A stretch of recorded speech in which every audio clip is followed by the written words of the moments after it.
Welcome to the Deep Dive.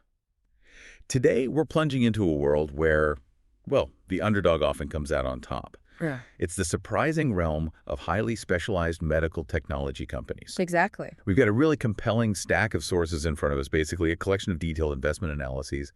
And our mission today is to figure out how these often smaller, kind of under-the-radar innovators are not just surviving, but absolutely dominating their niches against some real industry giants. Right. You might think large-scale healthcare is all about the big names, right? But we're here to give you a shortcut to being truly well-informed about a corner of the market that's just, bursting with ingenuity, strategic brilliance, and some genuinely surprising insights. Yeah. Get ready to have your understanding of healthcare innovation, well, maybe completely reshaped. And I couldn't agree more. What truly unites these diverse companies, despite their very different clinical applications, is this common thread of relentless, really focused innovation. This deep dive is really an exploration into the profound power of specialization. How competitive advantages are not just built, but rigorously defended. And that intricate dance between cutting-edge technology and delivering tangible, often life-changing patient care. Yeah.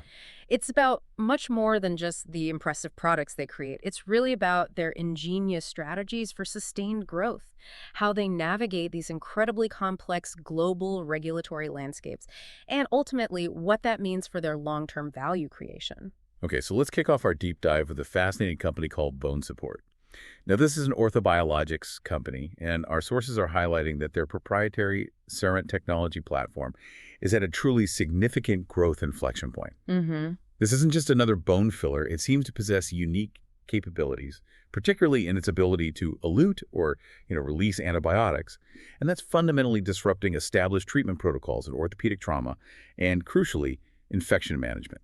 Indeed, and the foundation of Bonesupport's innovation really starts with their core product, CellaVision Bone Void Filler, or BVF as they call it. Right. Think of it as this advanced injectable paste. It's radiopaque, so it shows up clearly on x-rays, which is important, and it's osteoconductive. That basically means it actively helps new bone to grow. Okay. It's used to fill gaps in bone, created by injury, disease, or maybe surgery. The crucial benefit here is that it offers a synthetic alternative to an autograft. Ah, okay. And an autograft is where they take bone from the patient themselves. Exactly. Traditionally, they'd harvest bone from another part of the patient's body, say the hip. But that creates a second surgical site, and that brings with it risks of pain, infection, blood loss. You get the idea. Oh, yeah, not ideal. BVF neatly sidesteps those issues. It offers a safer, much more consistent, and importantly, off-the-shelf solution. But what truly elevates Bonesupport's innovation, the thing that makes it such a pivotal force according to these sources, is CellaVision G. The G here stands for gentamicin, the antibiotic. Right. This is where it gets really interesting. This is a first-in-class product, a drug-eluting variant that combines that bone void filler scaffold with the antibiotic. The magic here, apparently, is its dual action feature. It locally delivers antibiotics right there at the surgical site, protecting against bacterial colonization, basically, stopping infections before they start, or tackling them where they are, while simultaneously promoting new bone healing. It's a genuine 1-2 punch. It really is, and this is a true game changer because it enables surgeons to manage complex conditions like chronic osteomyelitis. That's a really nasty bone infection in a single surgical procedure. Which is huge. Absolutely huge. That's a massive paradigm shift from traditional multi-stage treatments that often require multiple painful surgeries over many months. Imagine the patient benefit, not to mention the cost savings for the healthcare system. Definitely. And their innovation doesn't actually stop there. They've also developed CellaVision V, where the V stands for vancomycin. Okay, another antibiotic. Exactly. This is their second drug-eluting product, incorporating vancomycin, which targets a different spectrum of bacteria, specifically those tough gram-positive organisms like MRSA. Right, the superbugs. Precisely. CellaVision V is already commercially available in Europe, and they've announced plans for a U.S. market application in the first quarter of 2025. This continuous evolution of their platform really demonstrates their commitment to addressing a wider range of infection challenges and kind of solidifies their whole approach. So what exactly is driving the surging demand for these really innovative products? Our sources point to some incredibly powerful long-term trends. Yeah. First off, we have global aging demographics. I mean, as populations worldwide get older, there's just an undeniable rise in degenerative bone diseases like osteoarthritis, osteoporosis, things that frequently require surgery. It's unavoidable, really. And then there's the increasing incidence of trauma and sports injuries. That creates a high and constant demand for bone repair, particularly for open fractures, which, as you said, is a key indication where CellaVision G really shines. Yeah, and beyond those demographic shifts, there's also this accelerating preference among both patients and clinicians for synthetic bone grafts over the traditional options. Why is that? Well, synthetics offer superior safety, unmatched consistency, and they're readily available off the shelf. That eliminates the variability you get with autografts or, importantly, the potential disease transmission risks associated with allografts, which come from donors. Ah, right. That makes sense. And another crucial trend aligning perfectly with Bonesupport's technology is the ongoing shift towards minimally invasive surgery, or MIS. Okay. Their injectable, flowable CellaVision paste is just ideally suited for these less invasive procedures, unlike older, rigid block grafts, which you just can't use the same way. This strategic alignment with multiple, powerful, sort of non-cyclical market forces positions them exceptionally well for sustained growth. It definitely sounds like they have a strong value proposition. But, how does a specialized company like Bonesupport defend its turf against the much larger players, the big guys in the medical device space? That's the key question, isn't it? And our sources highlight a significant competitive moat. Their antibiotic-eluting products, especially CellaVision G, just have very few direct competitors that can offer a truly resorbable, single-stage solution. So they're kind of unique in that specific function. For now, largely yes. And they've also shown remarkable regulatory leadership. In May 2022, CellaVision G received market authorization for bone infection through a landmark de novo classification process in the U.S. De novo.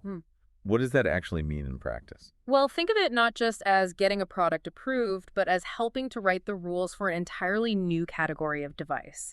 It's for truly novel technologies that don't have a direct predecessor.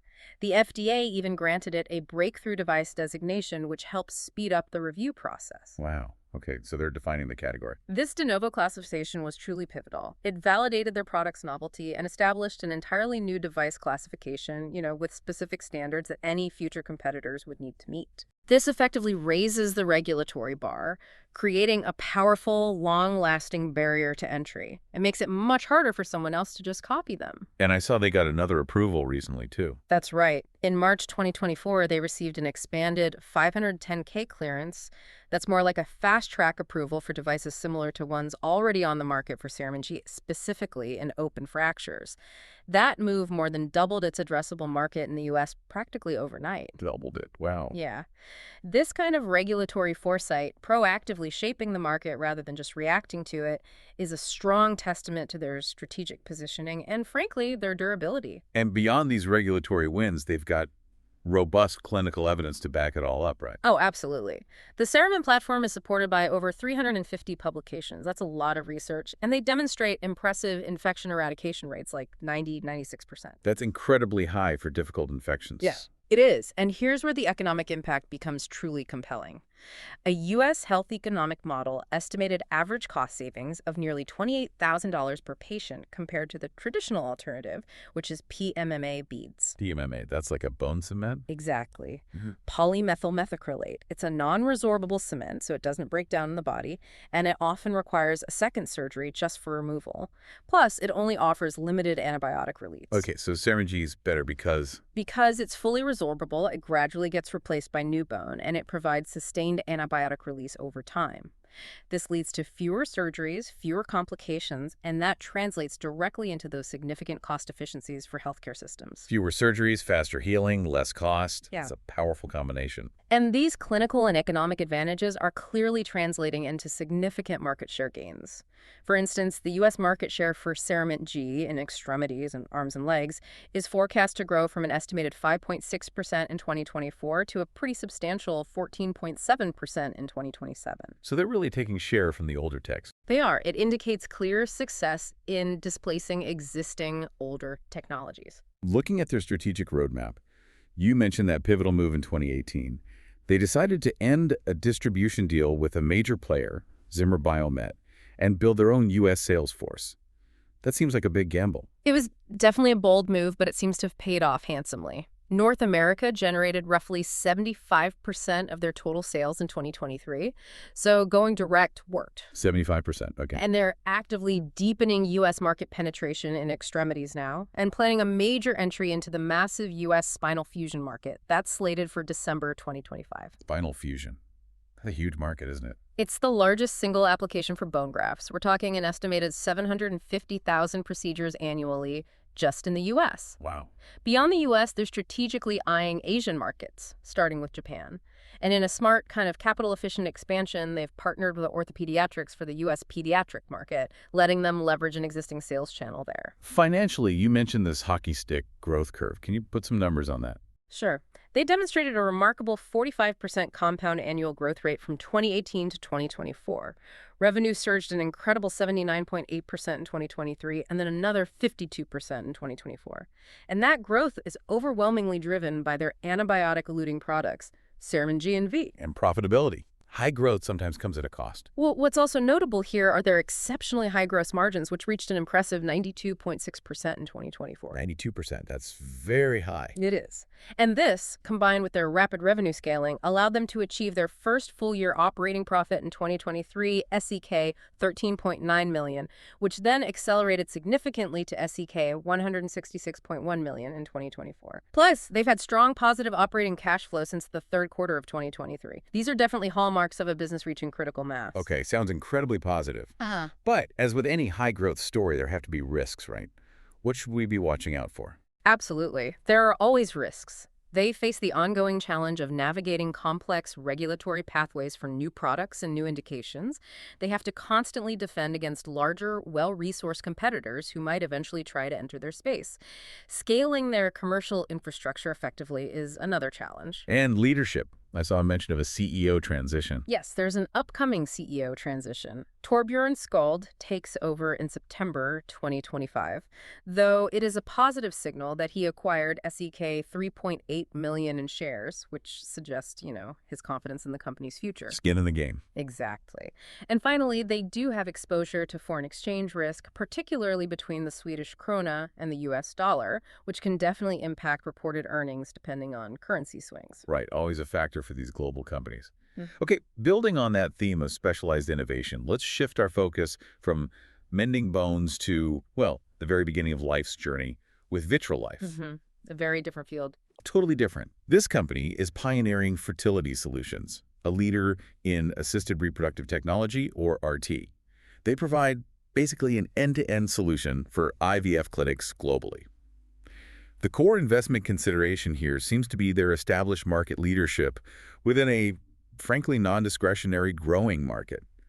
But we need to balance that against some recent headwinds they've apparently experienced. Yes. Vitrolife offers a truly comprehensive portfolio for IVF clinics. This includes their largest segment, consumables. Think specialized culture media, solutions essential for handling embryos, all the fluids and dishes needed. Okay, the day-to-day stuff. Exactly. Then there's their technology segment. This features durable capital equipment like their flagship EmbryoScope.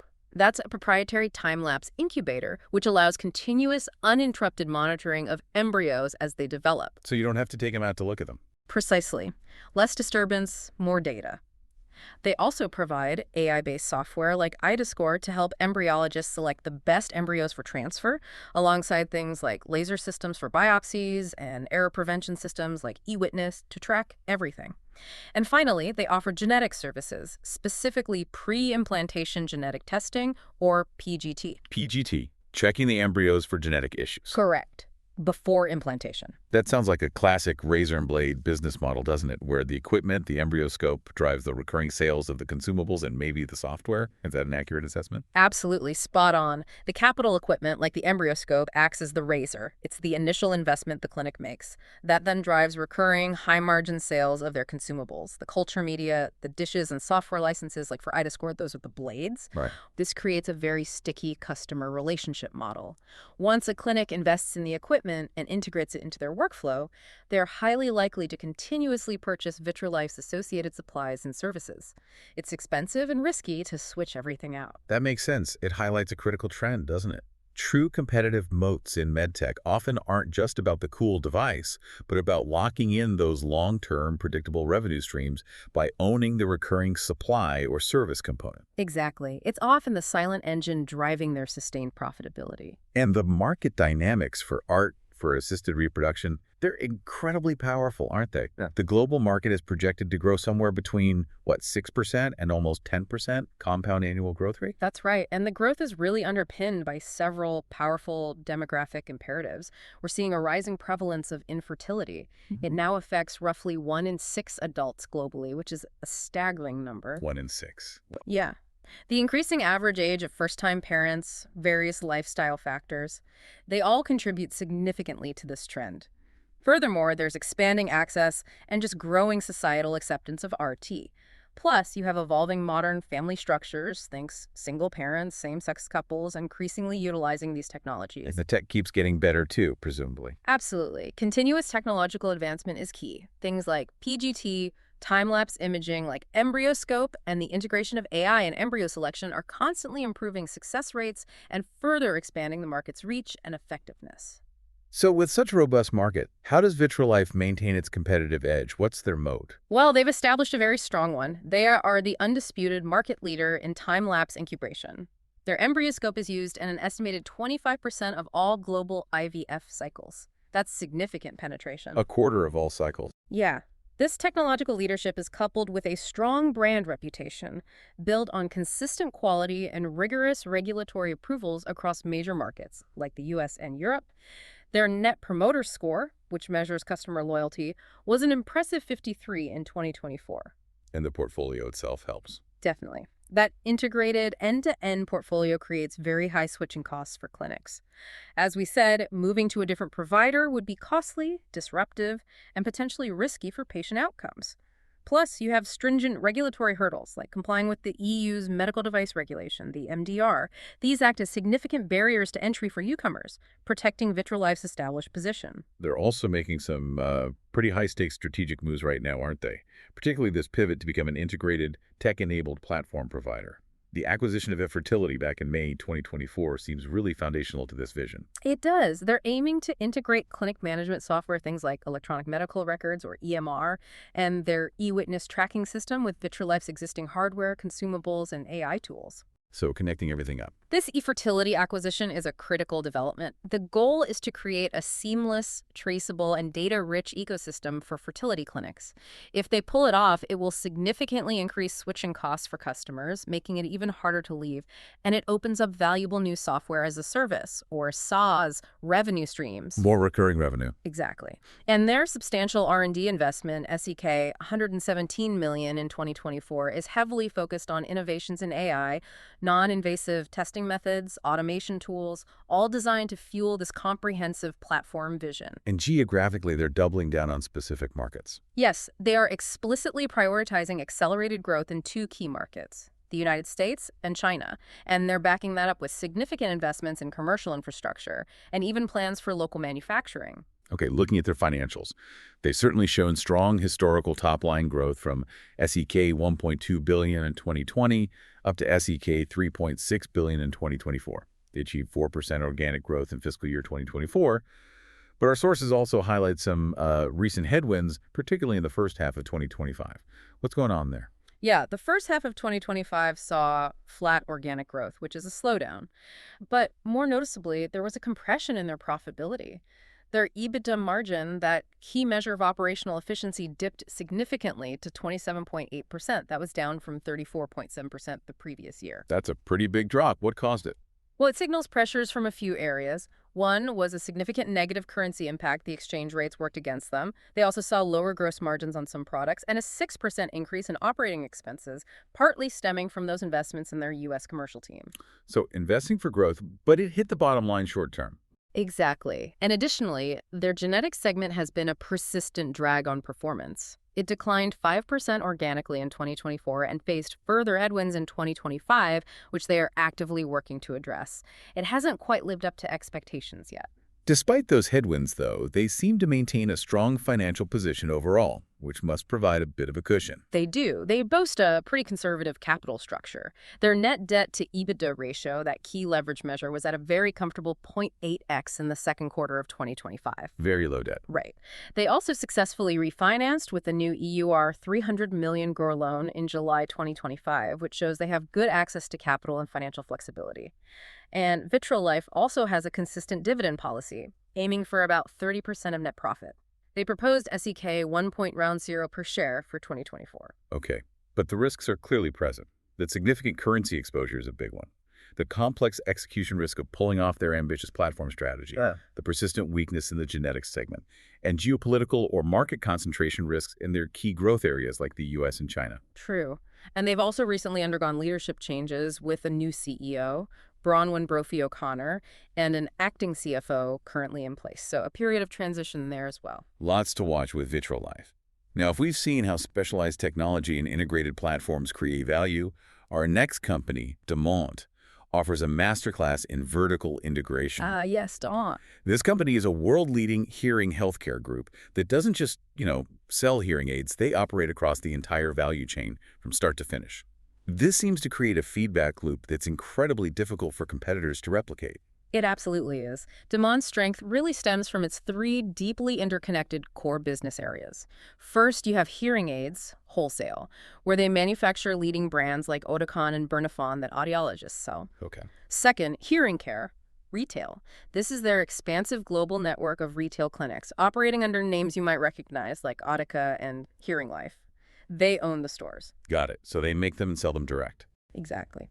And third, diagnostics, where they manufacture the audiological equipment, the testing machines under brands like Interacoustics that professionals use to diagnose hearing loss in the first place. Wow. Okay, so they cover everything from the diagnosis equipment to the aid itself to the clinic selling it. Precisely. This vertical integration is their competitive superpower.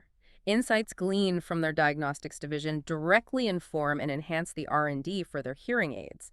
Those hearing aids then have a captive, high-margin distribution channel through their own hearing care retail network. It's a holistic approach, and it creates a formidable competitive moat. And they're backed by those powerful, non-cyclical demographic tailwinds that virtually guarantee long-term demand, right? The aging population story again. It's a huge factor here. We're looking at that undeniable globally aging population and a rising prevalence of hearing loss projected to affect maybe 2.5 billion people worldwide by 2050 having some degree of loss. 2.5 billion. Yeah. It creates a structural, long-term demand for their entire industry. And this underlying demand is further supplemented by continuous technological advancements like AI-driven solutions in their Oticon Real aids, offering better sound processing in noisy places and just growing public awareness and acceptance of hearing solutions. It's less stigmatized than it used to be. So their competitive moat is built on that vertical integration and tech leadership, but they also benefit from stable ownership, I read. Yes, the William Demant Foundation holds about a 56% majority stake. That kind of stable, long-term ownership typically allows for a strategic focus that's less susceptible to short-term market pressures or activist investors.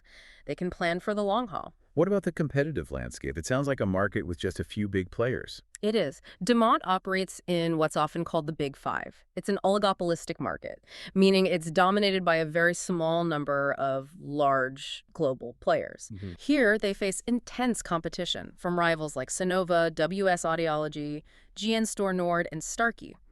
This intensely competitive environment means their innovations aren't just about making better products, but about fiercely defending market share against these powerful rivals.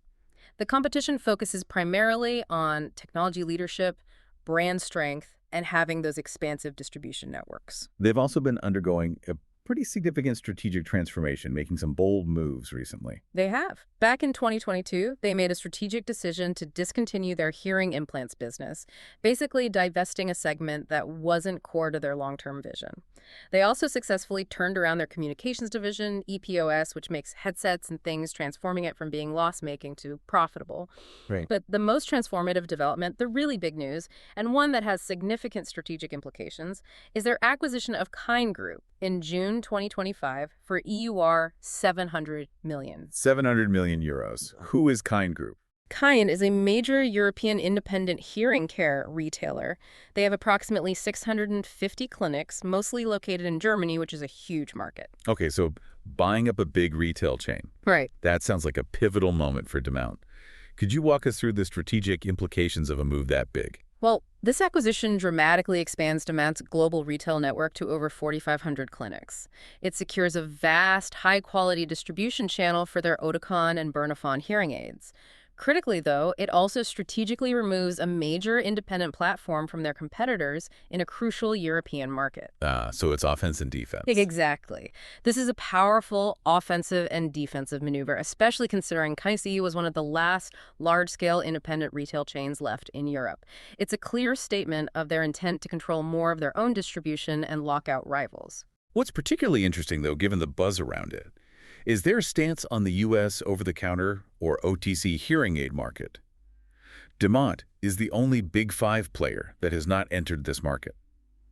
That seems like a calculated strategic risk, doubling down on their professional channel. It definitely is a high-stakes decision. They're making a very clear bet here to preserve their high-margin professional channel, emphasizing the audiologist-led approach. So sticking with the professionals. Right. While this strategy protects their existing premium business, it absolutely carries the inherent risk of basically ceding the entire entry-level, more accessible direct-to-consumer market to competitors who are actively embracing OTC. It speaks volumes about their long-term vision for their brand and distribution. They're prioritizing that quality perception and professional fitting over mass-market accessibility, at least in that OTC segment. It's a gamble. It'll be fascinating to see how that plays out. Financially, they saw a strong revenue rebound in 2021 after the COVID disruption, but growth then normalized to about 3.8% in 2024. Their adjusted EBIT margin, indicating core profitability, has remained pretty resilient at around 19.6% in 2024. However, like many global companies, they've faced recent headwinds, especially in the first half of 2025. Indeed.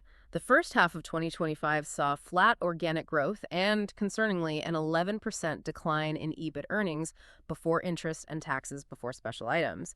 This contracted their EBIT margin by 2.3 percentage points down to 16.4%. What drove that decline?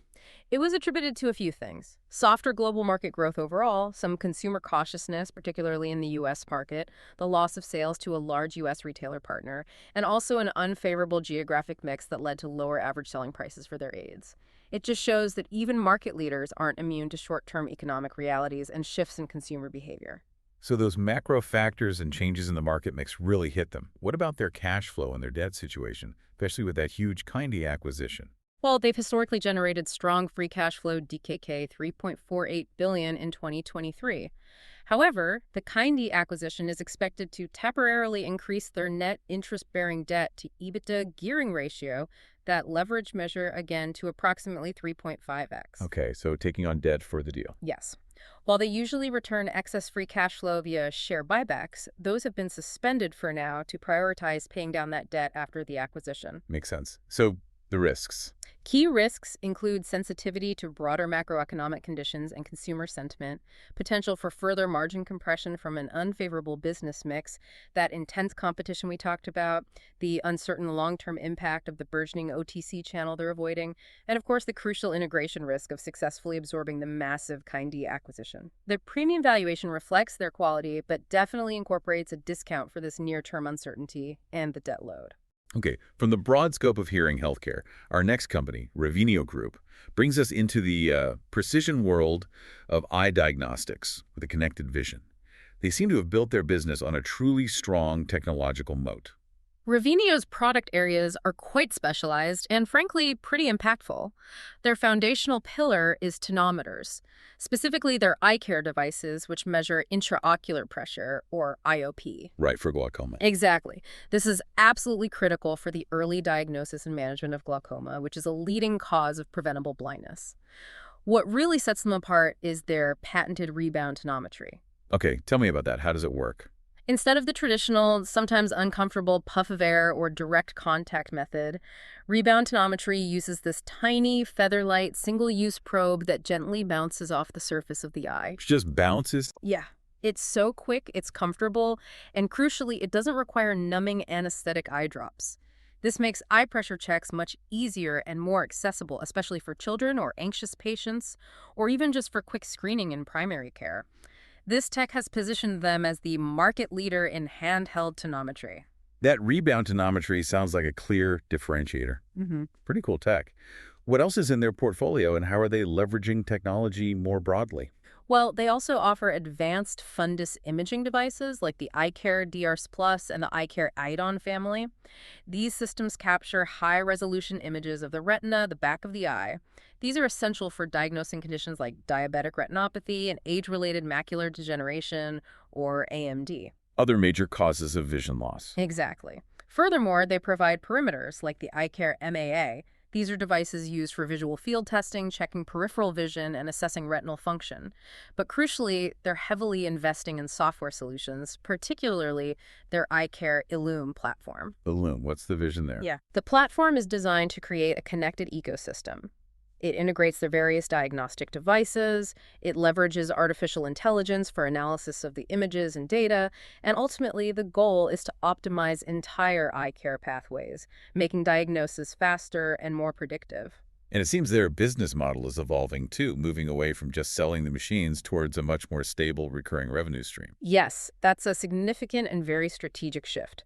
They're actively transitioning from predominantly one-time capital equipment sales to a more balanced model. Recurring revenue now accounts for nearly one-third of their total net sales in 2024, and they want that to grow. How are they generating that recurring revenue?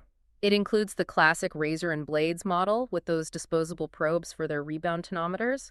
You use a new sterile probe for each patient. Okay, like Vitrolife's consumables. Exactly. But it also encompasses software licenses, software as a service, SaaS offerings through the Illumi platform, service contracts for the equipment, and increasingly, potentially AI-powered analysis reports generated from the platform. This shift fundamentally improves their earnings quality and predictability over the long term. It makes the business less lumpy. The market dynamics for eye diagnostics also seem to have strong tailwinds, promising sustained demand, much like hearing aids. Absolutely. Revenio benefits from powerful non-cyclical forces in ophthalmic diagnostics. Again, you have that aging global population, which has a direct correlation with the rising incidence of major eye diseases like glaucoma, cataracts, and AMD. There's also the global increase in lifestyle diseases, especially diabetes, which significantly drives demand for retinal screening to catch diabetic retinopathy early. Furthermore, continuous technological advancements, particularly the integration of AI and machine learning, connected devices, and the rise of teleophthalmology are expanding access to care and improving diagnostic efficiency. And healthcare systems want easier diagnostics too. Definitely. Healthcare systems worldwide are increasingly demanding fast, efficient, and easy-to-use diagnostic solutions, particularly suitable for primary care settings or even retail optometry, not just specialist ophthalmologists. Revenio's tech fits well there. So their niche dominance, particularly with that unique rebound tonometry technology, is really key to their competitive moat. Precisely. Revenio has consistently outpaced broader market growth. They achieved an impressive 27% revenue compound annual growth rate from 2016 to 2022, compared to the overall market's maybe 4 or 5% growth. That's huge outperformance. It is. And it's largely thanks to their deep technological expertise and market leadership in specific categories, especially that rebound tonometry, which, by the way, has been validated in over 200 clinical studies, so it's well proven. And regulations help them too. Yes, stringent medical device regulations from bodies like the FDA in the US and under the EU's MDR act as significant barriers to entry. It protects incumbents like Revenio against larger, more diversified competitors such as Carl Zeiss Meditech, Topcon, and Alcon, who might otherwise try to muscle in. What about their strategic initiatives? They've laid out this compelling towards connected and predictive eye care pathways strategy for 2024-2026. What does that involve? Well, this strategy emphasizes continuous product innovations. They launched 4 new products in 2024 alone, and the expansion of their connected and predictive solutions really exemplified by pushing that eye care Illume platform forward. And acquisitions. I saw they bought an AI company. Yes, a significant inorganic growth move was their acquisition of Thorona Retina BV in August 2024. Thorona is an AI specialist focused purely on ophthalmology. Okay, so buying AI expertise. Exactly. They're integrating Thorona's RetCAD software, which screens retinal images for signs of diabetic retinopathy, AMD, and glaucoma directly into the iCare Illume platform. This accelerates Revenio's transformation into an AI-driven solutions provider and significantly enhances their recurring revenue potential from offering those AI analyses. It's a big deal for their platform strategy. And expanding geographically, too, beyond the U.S. Yes, that's key. They've recently secured marketing authorizations in China for both their iCare iDon retinal imaging system and their iCare IC200 tonometer.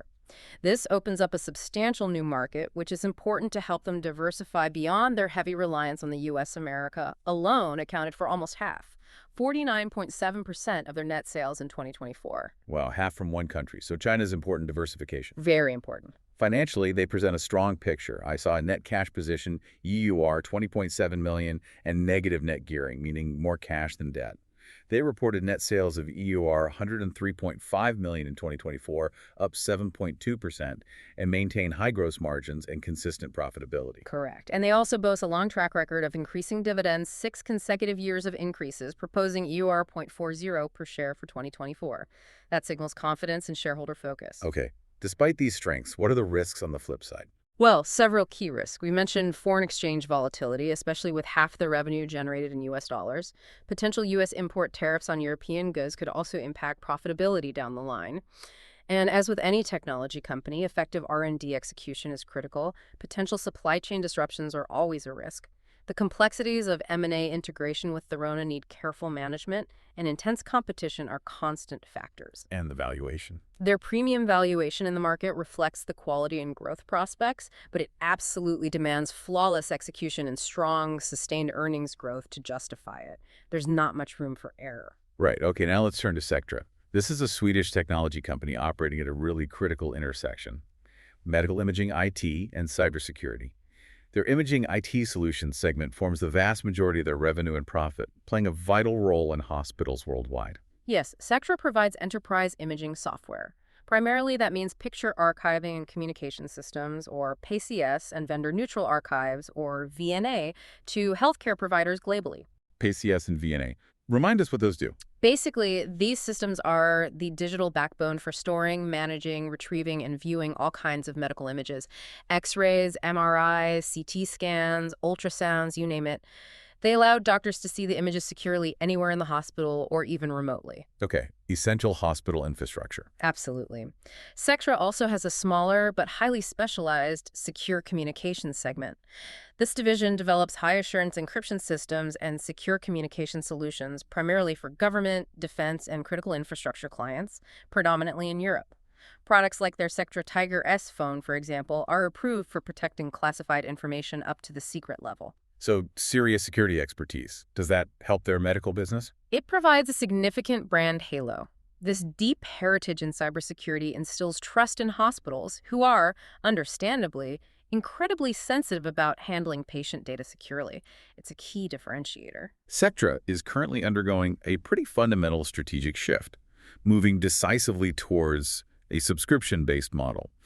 How is that impacting their business, especially in the short term? This is a major multi-year transition. They're moving from traditional upfront license sales, where the hospital buys the software once, to a cloud-based software as a service, or SaaS, subscription model, which they call Sectra One. Like paying monthly or annually? Exactly. Now, this creates what's known as a short-term dampening effect on reported sales and profit. Why is that? It sounds counterintuitive. It's purely due to accounting rules for revenue recognition. With SaaS, the revenue from a contract is recognized over the duration of that contract, maybe several years, rather than entirely upfront when the deal is signed. So while they might sign bigger deals, the reported revenue in the first year looks lower than under the old model. Ah, okay. So the cash flow might be strong, but the reported profit takes a temporary hit. Precisely. However, the long-term objective is clear.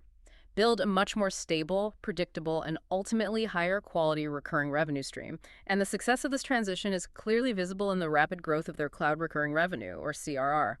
That metric surged by an impressive 48.9% in fiscal year 2025 and 55.9% the year before. This transition is most advanced in North America, signaling a really robust future revenue stream building up. And the market dynamics for medical imaging are quite robust, aren't they? Valued at over USD 40 billion, with PACS VNA growing even faster, maybe around 9% ERGR. That growth is underpinned by several powerful forces we've touched on. An aging population leading to more diagnostic imaging needs, the relentless drive for digital transformation across healthcare, and the rapid integration of AI, which itself is seeing a remarkable 27% plus CAGR in medical imaging and cloud computing solutions. And the cybersecurity market is growing too. Yes, that market is also experiencing robust growth due to escalating cyber attacks on critical infrastructure and heightened geopolitical tensions. Now, Sectra competes against absolute giants in this space: GE Healthcare, Siemens Healthineers, Philips, Fujifilm. Yet despite that, they've carved out a formidable and highly defensible position. So how does Sectra compete against those much larger players? What's the secret sauce to their economic moat? It'd just be the security angle. Their moat is built on something truly rare, and it's arguably their biggest asset: unparalleled customer satisfaction. Get this, for 12 consecutive years, they've been ranked #1 in Best in KLA for U.S. Paxos. 12 years straight. What is KLAS? KLAS is an independent research firm that gathers direct feedback from healthcare providers about the software and services they use. Being #1 for over a decade, based on what actual users say, is a phenomenal achievement in any industry, let alone healthcare IT. That's incredible loyalty. It really is. It translates into an astounding finding. 100% of their major U.S. hospital customers stated they would repurchase Sectra's products. 100%. This loyalty leads to an exceptionally low recurring revenue churn rate, the rate at which customers leave of just 0.6% in FY25. Basically, nobody leaves. Wow. Okay, so that explains the high switching costs. Exactly. Replacing a mission-critical PCS-VNA system is incredibly disruptive, costly, and resource-intensive for a hospital. It touches so many departments. This effectively locks in customers for the long term. Add to that their singular focus on enterprise imaging, which allows for deeper understanding and more agile development compared to diversified giants, and that security-first heritage we talked about. It's a powerful combination. And they're founder-led too, right? Yes. CEO Torbjørn Kronander and Chairman Jan Olaf Brewer co-founded the company and still have significant insider ownership. This strongly aligns their interests with long-term shareholder value creation, not just short-term results. That founder-led aspect often provides a strong sense of commitment and vision. What are their strategic initiatives for continued growth? Where are they focusing? Their growth strategy is built on several key pillars. They are actively expanding into new clinical areas adjacent to radiology, like digital pathology and genomics IT. The goal here is to create an integrated diagnostic platform, especially for comprehensive cancer care, bringing different diagnostic data together. So moving beyond just images. Right, integrating different omics data. They're also focused on geographic penetration.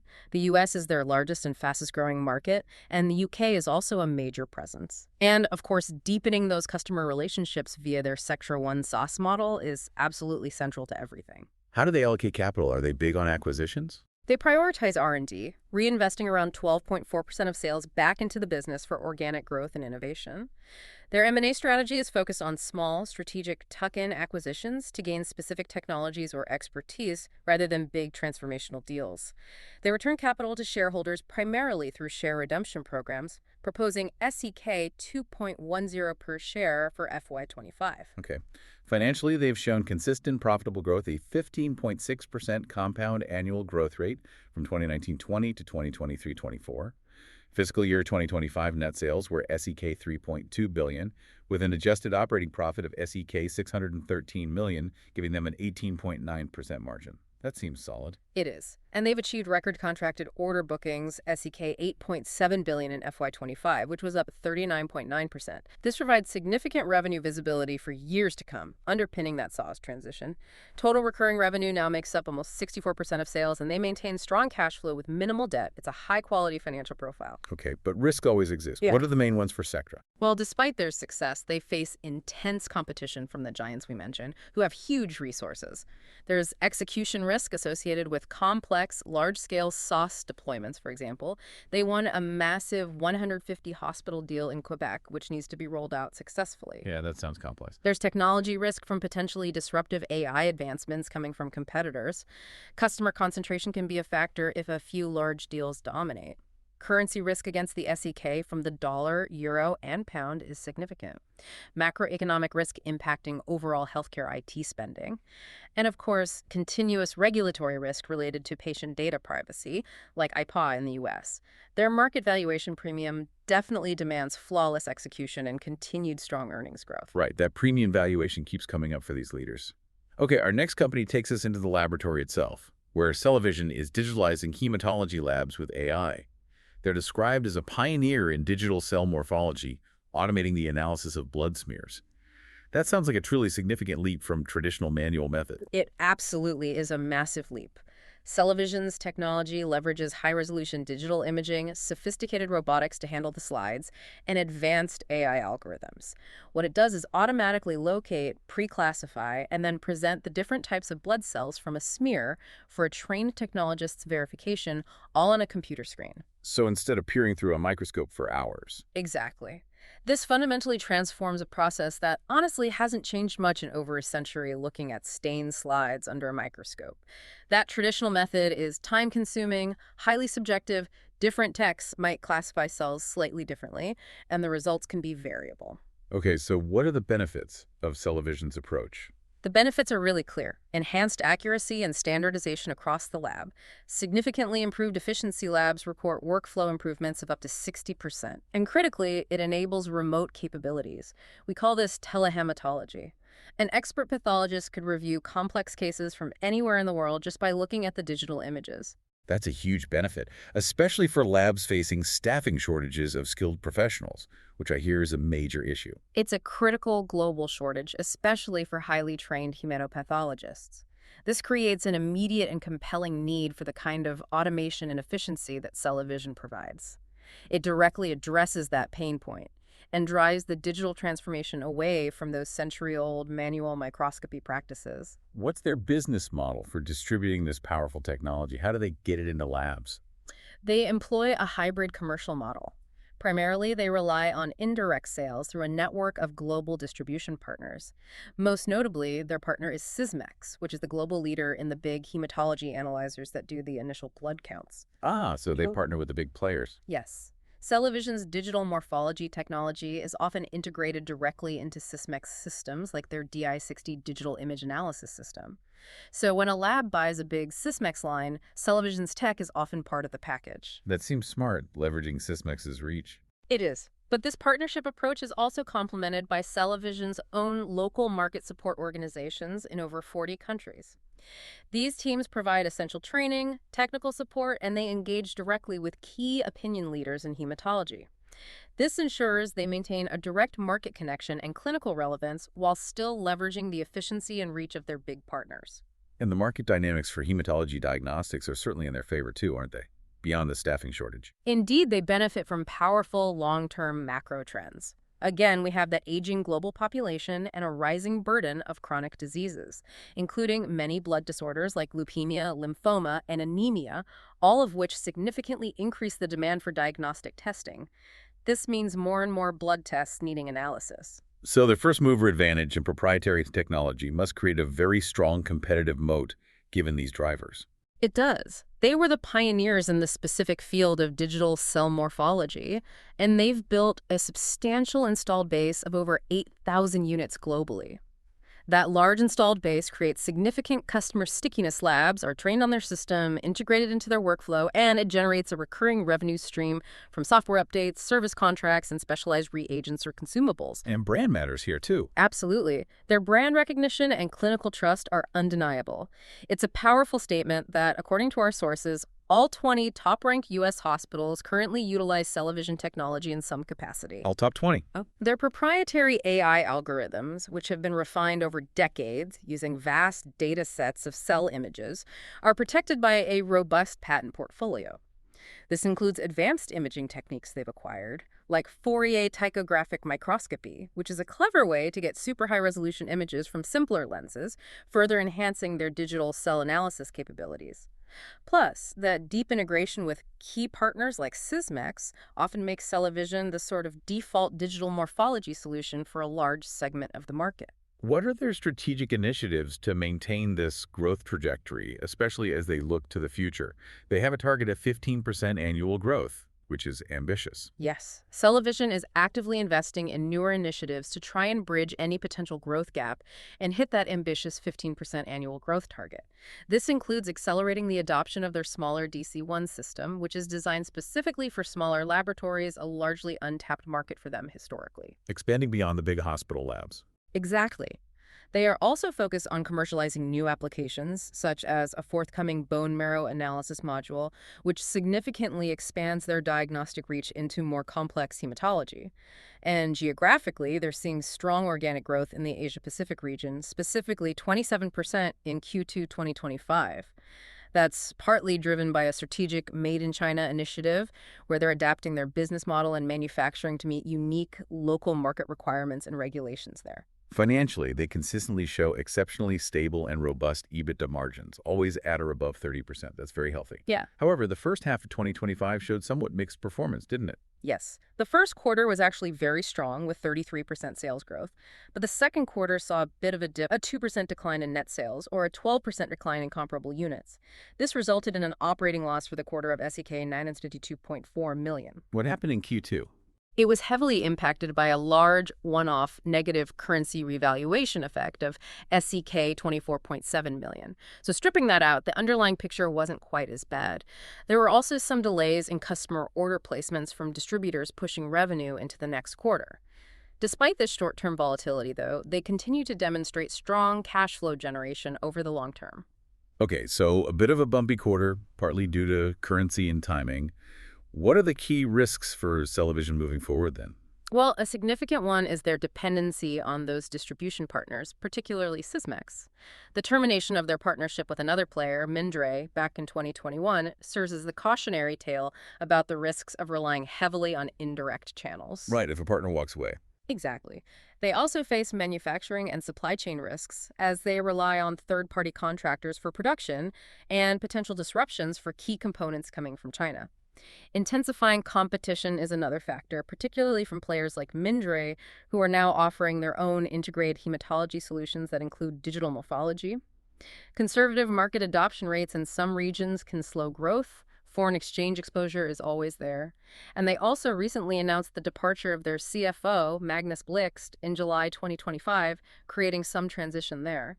Finally, their revenue profile can be inherently lumpy due to the nature of large, infrequent orders from distributors rather than steady, direct sales every month. Okay, lots to track there.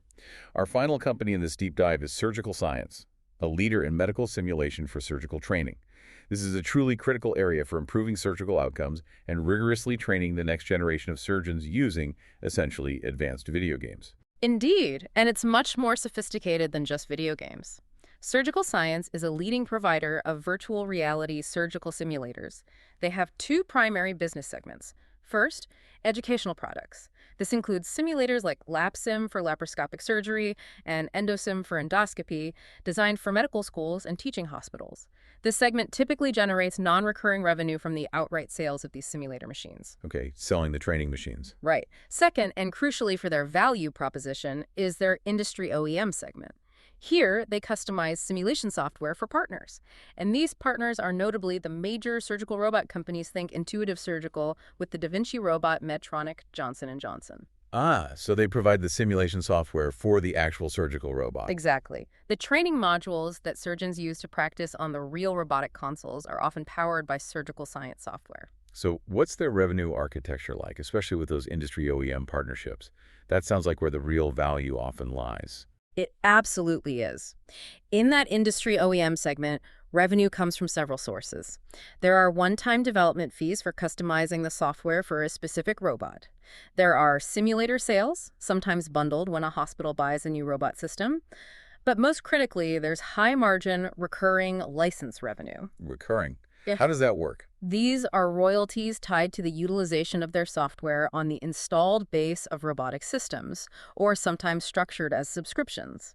As more robots are sold and used, and as more surgeons train on them, Surgical Science gets ongoing license fees.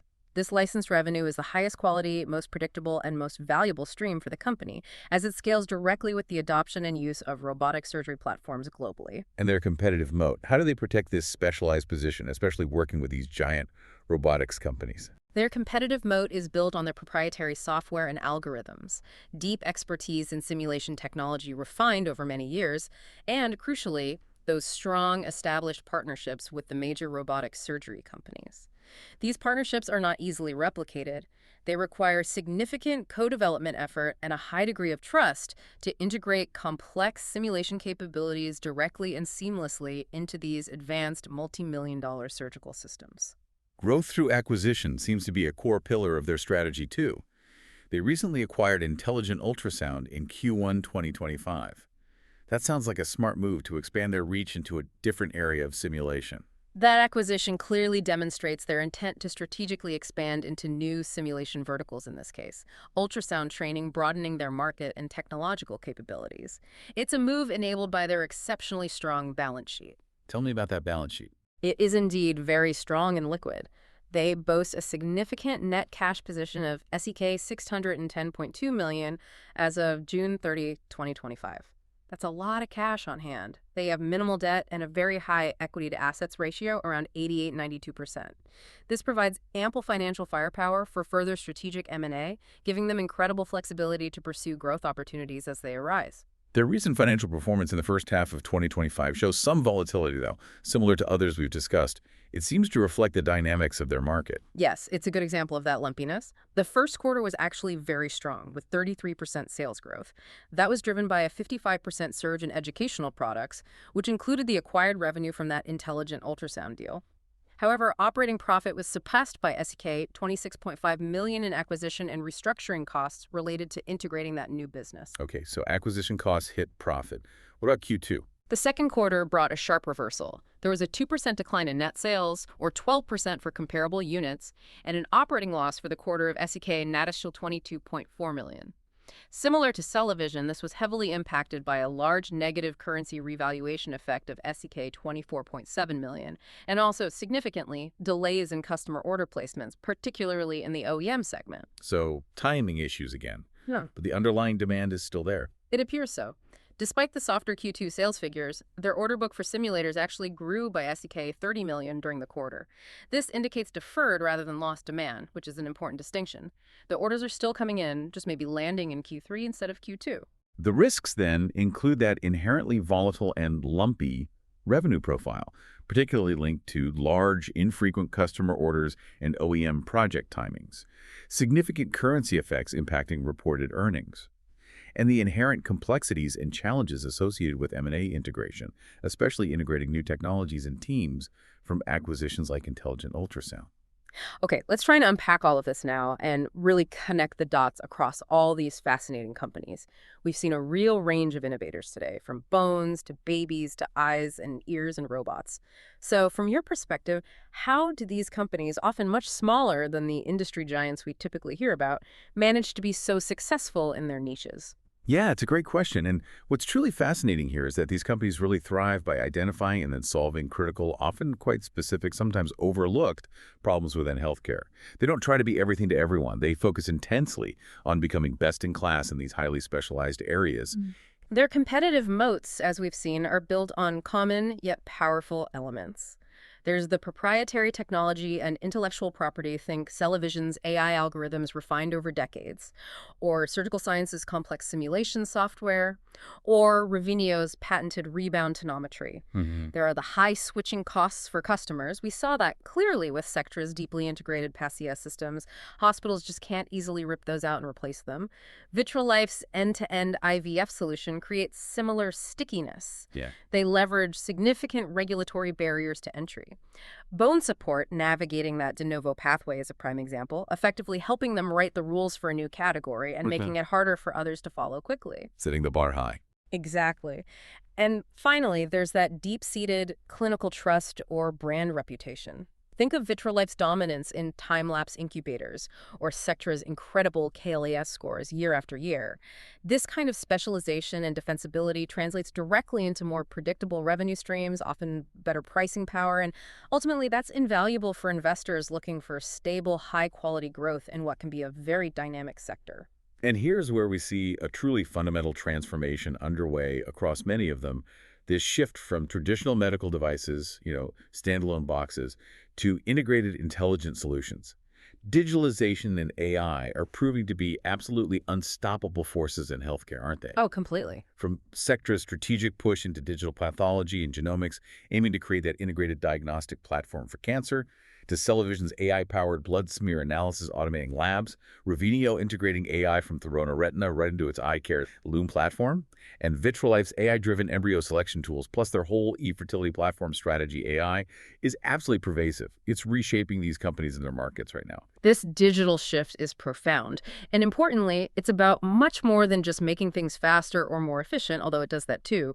It's fundamentally enhancing diagnostic accuracy, reducing the potential for human error, and enabling entirely new care models.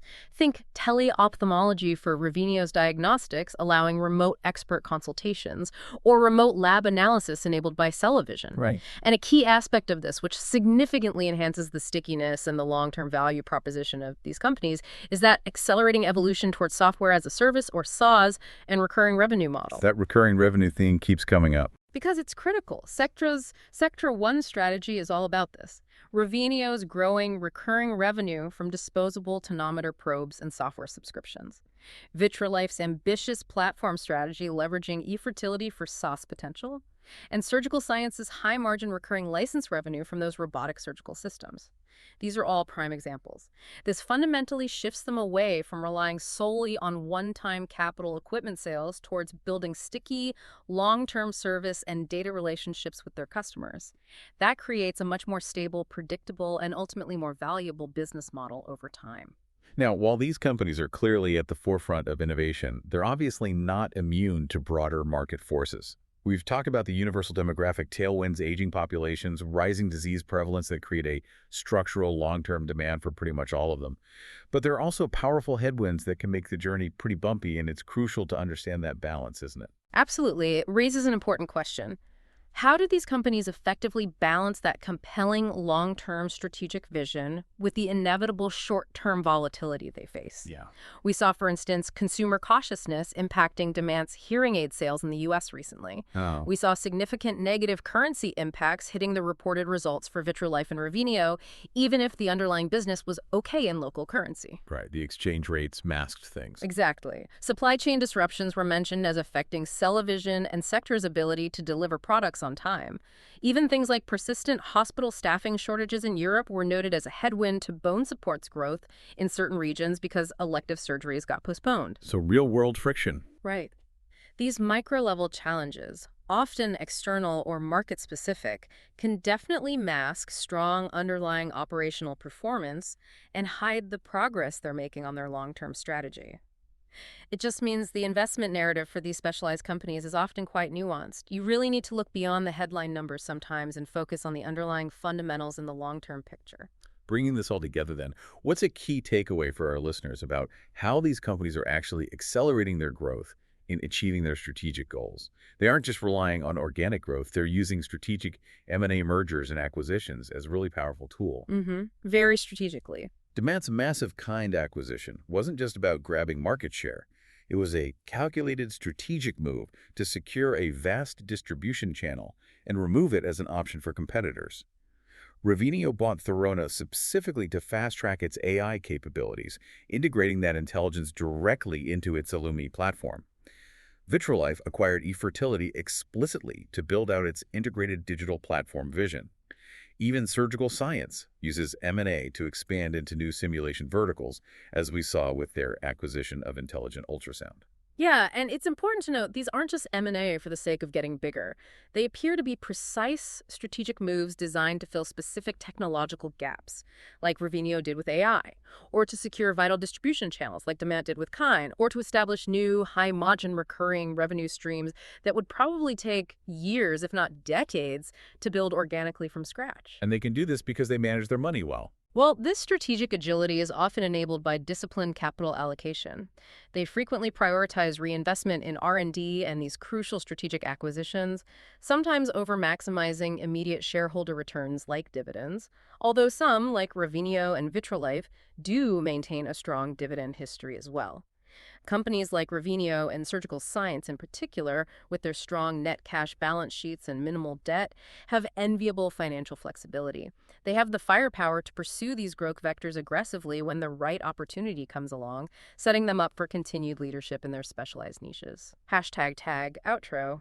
We've truly taken a deep dive today, haven't we, into the fascinating world of specialized medtech, from revolutionary bone infection treatments to pioneering fertility solutions, vertically integrated hearing healthcare, precision eye diagnostics, enterprise medical imaging, and mastering surgical training. It's really clear that innovation is absolutely thriving in every corner of healthcare, often quietly. It really is. These companies, though incredibly diverse in their focus, seem to share a powerful blueprint for success. They find a critical, often underserved need. They apply cutting-edge technology relentlessly. They build a strong, defensible, competitive moat. And then they execute with real precision and strategic foresight. Absolutely. And what's truly fascinating to me is how these medtech mavericks, as you called them, are not just developing products, they are actively transforming entire clinical workflows and fundamentally changing patient experiences for the better. Their ability to navigate these incredibly complex regulatory environments, sometimes even helping to define them, like Bonesupport did, and their willingness to fundamentally shift their own business models, like that pervasive move towards SaaS and subscription revenues, it really speaks to a remarkable adaptability and resilience in a rapidly changing industry. They truly exemplify the power of specialized innovation to create immense value. So what does this all mean for you listening in?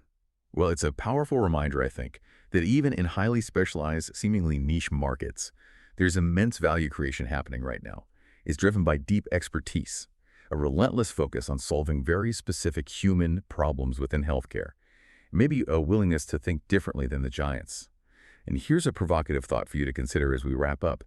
Despite all the high tech, the AI, the global reach we've explored today, many of these successful companies ultimately succeed by solving very specific, sometimes easily overlooked, human problems in healthcare. So what seemingly small, niche problem in your own field or maybe even in your daily life could actually be hiding a massive opportunity for specialized innovation if only someone took a deep dive. Thanks for joining us for this deep dive.